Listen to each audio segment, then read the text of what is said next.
Hello children's, आज मैं आपके सामने हिंदी पढ़ाने जा रही हूँ, जिसमें मैं आपके लिए लेके आई हूँ भाषा, लिपि, बोली और व्याकरण, जो एक भाषा का सामान्य चैप्टर है।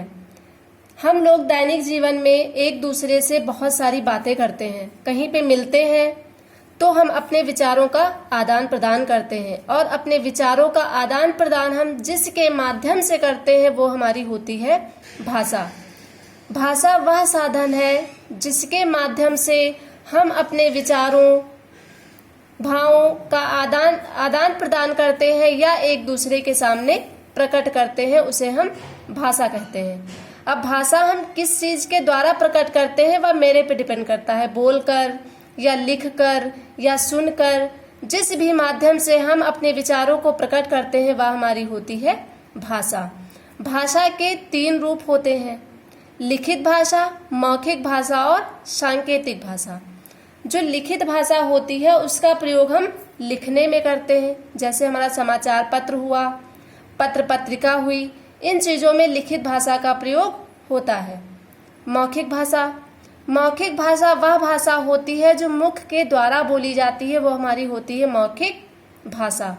जैसे भाषण देना, मैं आपको पढ़ा रही हूँ तो मैं क्या कर रही हूँ, मौखिक आपको बता रही हूँ, तो ये आपकी है मौखिक भाषा।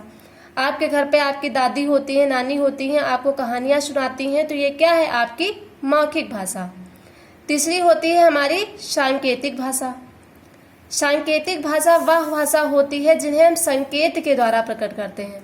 जैसे आप देखते हो ट्रैफिक पे, देखते हो कि आप लोग 3 लाइटें होती हैं, रेड होती है, ग्रीन होती है, येलो होती है, और तीनों का अपना अलग अलग संकेत होता है, तो ये हमारी होती है सांकेतिक भाषा।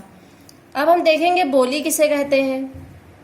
ऐसी भाषा जो एक स्थानीय क्षेत्र में बोली जाती है, या फिर आप कह सकते हो एक सीमित क्षेत्र में बोली जाती है, उसे हम बोली कहते हैं। हमारे यहाँ बहुत सारी बोलियां बोली जाती हैं, जैसे हमारे यहाँ भारत में ले लो तो हिंदी बोली जाती है, राजस्थानी है, पंजाबी है, राजस्थान में राजस्थानी बोली जाती है, पंजाब में पंजाबी बोली जाती है, हरियाणा में हरियाणी बोली जाती है।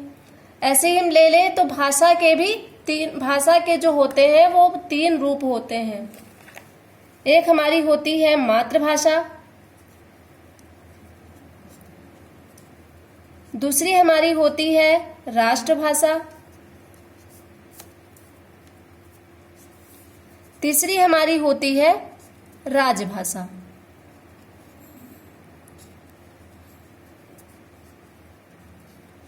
जो मातृभाषा होती है वह हम अपने क्षेत्र में बोलते हैं, या जो अपने परिवार के द्वारा सीखी गई भाषा होती है वो हमारी होती है मातृभाषा।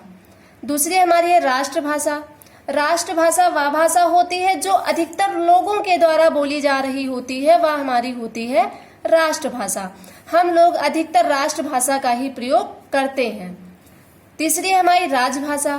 राजभाषा वह भाषा होती है जो राजकीय कार्यों में प्रयोग की गई होती है। एक हिंदी ऐसी भाषा है जो राष्ट्रभाषा और राजभाषा दोनों का नाम इसे दिया गया है।